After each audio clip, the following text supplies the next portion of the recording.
নন্দা হয়। প্ৰথম দিনাখনতো পেট বিষ হৈছে বুলি প্ৰথমতে মেডিকেলত আহিলে, ভালে আছিলে। ডক্টৰে অপাৰেশ্যন কৰিলে, কিবা ট্ৰিটমেণ্ট কৰি হেৰি কৰিলে, ভালে বুলি ক'লে। অপাৰেশ্যন কৰি ওলোৱাৰ পাছত মোবাইলত নিজে ফোন লগাই ঘৰৰ মানুহৰ লগত কথা পতাৰ পাছত তাৰপিছত আকৌ ব্লাড দিব লাগিব বুলি ক'লে, দিলে এবাৰ। আৰু যোগাৰ কৰোঁতে তেতিয়া মানুহজন নাছিলে বাৰু, বিচাৰিবৰ কাৰণে গৈছিলে, মাক আছিলে লগত। তেতিয়া আৰু চেলাইন এটা দিলে, দিয়াৰ লগে লগে পেচেণ্টে আৰু একদম গৰম উঠিছে, মৰিম এতিয়া, মোক হেৰি কৰি দিয়ক, মই উঠি যাওঁ। তেনেকৈ উঠে, পটককৈ উঠি নিজে বহি ল'লে বুলি কৈছে। অপাৰেশ্যন কৰা আধা ঘণ্টা নোহোৱা মানুহগৰাকীতো পটককৈ তেনেকৈ বহিব নোৱাৰে। তাতেতো কিবা ভালেই আছিলে, কথা পতা পাতি হাঁহি কথা পতা মানুহগৰাকী পটককৈ তেনেকুৱা হৈ গ'ল। আমি ভাবিছোঁ সেইকাৰণে কিবা ৰং ট্ৰিটমেণ্ট হ'ল নেকি। সেই চিলাইনটো দিয়াৰ পৰা তেনেকুৱা হোৱাৰ কাৰণে চেলাইনতে কিবা হ'ল বুলি কওঁতে ডক্টৰে তেতিয়া আমাকে আৰু উল্টাই ধৰিছে, আমিহে ডক্টৰ, আপোনালোকে জানে নেকি তেনেকৈ বুলি কৈছে। এবাৰ কৈছে কিডনী ফেইলাৰ হৈছে, এবাৰ কৈছে মাইকী মানুহৰ কেঁচুৱা হোৱা ইয়াত ছাইডত ব্লাড হেৰি হৈ ব্ৰাছ হৈ গ'ল, তেনেকৈ বুলি কৈছে। আমি দুবাৰ তিনিবাৰ চেক কৰাৰ পাছত দুবাৰ অপাৰেশ্যন কৰিলোঁ, এবাৰ কয়, তিনিবাৰ কয়, তেনেকৈ কয়। ডক্টৰৰ ভিতৰত লুকাই আছে। যদিহে তেওঁলোকৰ একো ভুলেই নাছিল, তেতিয়াহ'লে তেওঁলোকে ভিতৰত সোমাই বন্ধ কৰি কেলৈ আছে? আমি আৰক্ষী বিষয়াসকলক মাতি আনি উলিয়াবলগীয়া হ'ল ডক্টৰৰ কথা পাতিবৰ কাৰণে। আমাক ইমান যে ভুলেই নাই যদি তেওঁলোকে কেলৈ লুকাই আছিলে, আমাক সেইটো লাগে মানে। আমি ইমান মানুহ আহি জমা হৈ আছোঁ, আমি ঘণ্টা দি ৰাতি টোপনি ক্ষতি কৰি আহি কেঁচুৱা লৈ ৰখি আছোঁহি। ইমানতো তেওঁলোকে ওলাই আমাক ভুলেই নাই যদি ক'বহি লাগিছিল, আপোনালোকৰ আমাৰ বা চিৰিয়াছ আছিলে, আমি হেৰি কৰিব নোৱাৰোঁ, চেষ্টা কৰিলোঁ, নোৱাৰিলোঁ বা কিবা এটা ক'বলৈ। তেওঁলোকে লুকাই থাকিল কেলৈ, সেইটো লাগে। ইমান ডাঙৰ এখন হস্পিটেলত এনেকুৱা এটা ভুল কেলৈ কৰিব লাগে বাৰু, সেইটোৱে আমাক লাগে। এতিয়া আমাৰতো কি ক'ম, আমি ন্যায়টো লাগে। আৰু ইমান সৰু ছোৱালী এজনী কেঁচুৱা লৈ থৈ গৈছে, ইমান সৰু বয়সতে তেনেকুৱা হৈ গৈছে। এতিয়া যিটো ভিতৰত তেওঁলোকে সুবিধা কিবা এটা বা এইটো ভুলটো হেৰি কৰিব লাগিব আৰু, যদিহে কৰিছে ন, লুকুৱাই দিছে। আৰু বাথৰুমত চিচি এনেকৈ লুকুৱাই উঠিছে দেখুৱাতে তেওঁলোকে কওঁতে আকৌ আৰক্ষীসকলেও কৈছে আমাক, আপোনালোকে কেলৈ উঠালে? আমি হেৰি কৰিলোঁ, আমি আকৌ দেখিলোঁ পটককৈ নজনা মানুহ দেখাওঁ বুলি কিবা এটা বুলি উঠাই পালোঁ। এতিয়াও তাতে পৰিয়ে আছে, আমি আৰু কোৱাৰ কাৰণে তাতে ৰাখি দিলোঁ। আমাৰ এটা খালি অকণমান হেৰি হ'ল, আমি এটা ভিডিঅ' এটা কৰি থ'ব লাগিছিল বাৰু উঠোৱা টাইমত, সেইটো পটককৈ ভাবা নহ'ল। আৰু ইমান ডাঙৰ এটা ঘটনা হৈ গৈছে, চবৰে এইটো অকণমান হেৰি হৈ আছে আৰু পটককৈ তেনেকুৱাই আৰু এইখিনিয়ে। আৰু ডক্টৰ অকণমান উল্টা পুল্টা হৈছে কথাটো, বহুত আগা পিছাকৈ তেনেকৈ এবাৰ কয় এবাৰ কয় এজন মানুহৰ 3টা 4টা বেমাৰ তেনেকৈ কৈছে। এবাৰ এইটো এটা কয় তেনেকৈ আৰু কিডনী ফেইলাৰ, এবাৰ কয় ইউটাছৰ প্ৰব্লেম কিবা তেনেকুৱা সেইখিনি আৰু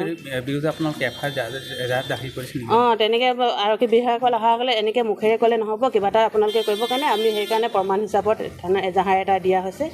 এতিয়া আৰু কি ব্যৱস্থা লৈ আহিছোঁ, মোক খবৰ টেষ্ট লাগে বুলি খবৰ দিছে। মই ঘৰৰ পৰা আহি গৈছোঁ, টেষ্টটো দিছোঁ আৰু মানে পাছবেলা সময়ত টেষ্টটো দিছোঁ। তাৰ আগতো কথা চথা পাতিছোঁ, ধুনীয়া সুস্থ, একদম ধুনীয়াকৈ কথা পাতিছে।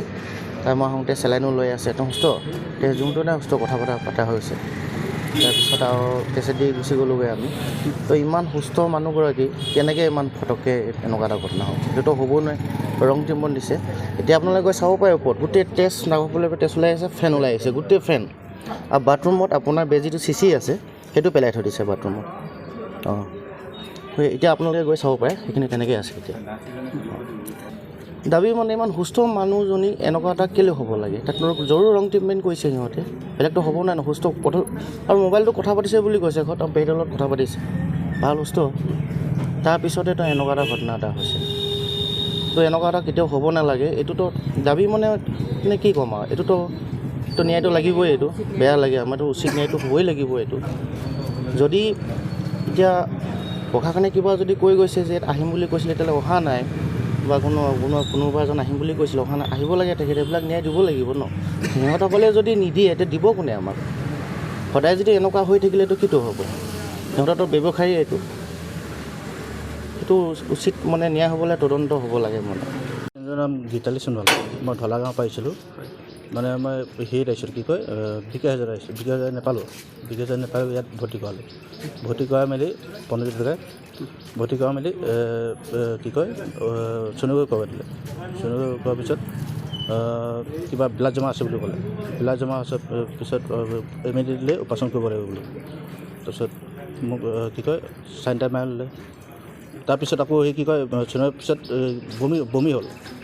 বমি হোৱাৰ পিছতো যদি কি কয় অপাৰেশ্যন কৰিছে, অলপ দিনটো চাব লাগিছিলে। সেইটোৱে আপোনালোকে এতিয়া কিবা সন্দেহ হৈছে নেকি? এইটো সন্দেহটো আছে। এইটো ইমান সুস্থ মানুহজনী ৰং ট্ৰিটমেণ্ট হৈছে বুলি মই ভাবোঁ।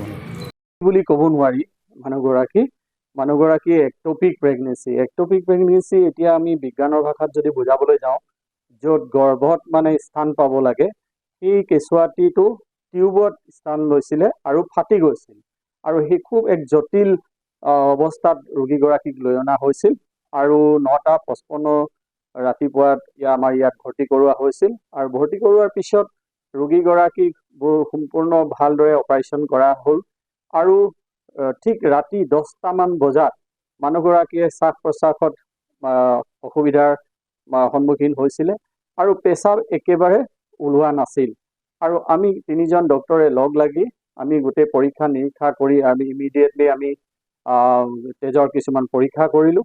তেজৰ পৰীক্ষা কৰাৰ পাছত আমি এটা দিশত আমি উপনীত হ'লোঁ যে মানুহগৰাকী ইতিমধ্যে মাল্টি অৰ্গেন ফেইলাৰত গৈছে।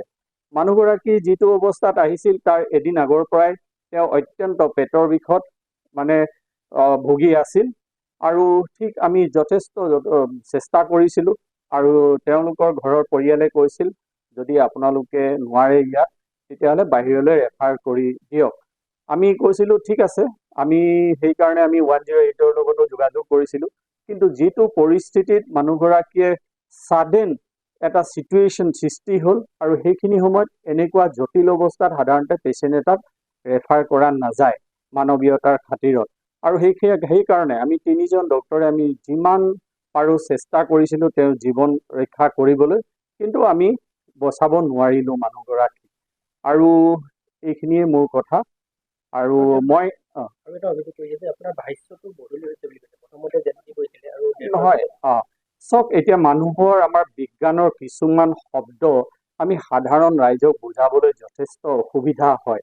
এতিয়া মই এক্টোপিক প্ৰেগনেঞ্চি বুলি ক'লোঁ, ৰাফষ্টাৰ এক্টোপিক প্ৰেগনেঞ্চি, হয়তো মই তাৰ অসমীয়াটো মই নিজে উলিয়াই ক'ব নোৱাৰিম, আৰু সেইখিনি সময়ত যেতিয়া এনেকুৱা ধৰণৰ চিটুৱেশ্যন এটা হয় মানুহবিলাকত, আৰু প্ৰথমে মই কৈছোঁ যিগৰাকী আমি এগৰাকী মাতৃক হেৰালোঁ তাৰ কাৰণে মোৰ অন্তৰাত্মা কান্দি উঠিছে, আৰু খুব দুখ পাইছোঁ, আৰু শোকসন্তপ্ত পৰিয়াললৈ মই সমবেদনাও জ্ঞাপন কৰিছোঁ।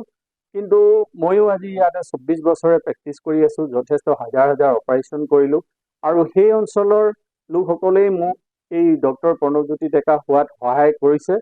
মই খুব কালিৰ পৰা দুখত ভুগি আছোঁ, আৰু ক'বলগীয়া মই এনেইতো আমি আচলতে প্ৰশাসনৰ ধৰক এজ মেজিষ্ট্ৰেট, আৰু আমাৰ বস্তুটো হয় আমি ইনকুৱেষ্টটো মানে কৰাটোৱে আমাৰ মূল হেৰি হয়। বাকী আৰু তেওঁলোকৰ যিখিনি ফেমিলি মেম্বাৰ্ছে কৈছে, যেনেকৈ ডক্টৰে মানে অলপ সন্দেহজনক ধৰণে আৰু কথাবোৰ মিলা নাই বুলি কৈছে। এতিয়া ডক্টৰে মোক যিখিনি কৈছে সেইখিনিয়ে মই ধৰক জানিম, সেইমতে যিমানটো মই বুজি পাইছোঁ এটা ট্ৰিটমেণ্টৰ ফল বা এনেকুৱা চিটুৱেশ্যন হয় আচলতে, যিমানটো মই বুজি পাইছোঁ। আৰু বাকী যদি তাত তেওঁলোকে কিবা সন্দেহৰ হেৰি পাইছে, তেতিয়াহ'লে তেওঁলোকৰ ওচৰতো ধৰক জাষ্টিছৰ কাৰণে FIR ফাইল কৰা বা সেইখিনি অপশ্যন আছে, কিন্তু গোটেই বস্তুটো এতিয়া আমি খালি ইনকুৱেষ্টটো কৰি পেলাই আমি মোৰ ফালৰ পৰা ইনকুৱেষ্ট হৈ গৈছে অলৰেডি, TPMৰ কাৰণে পঠোৱা হ'ব, আৰু PM কৰাৰ পাছতহে গোটেই বস্তুটো ৰিভিল হ'ব আৰু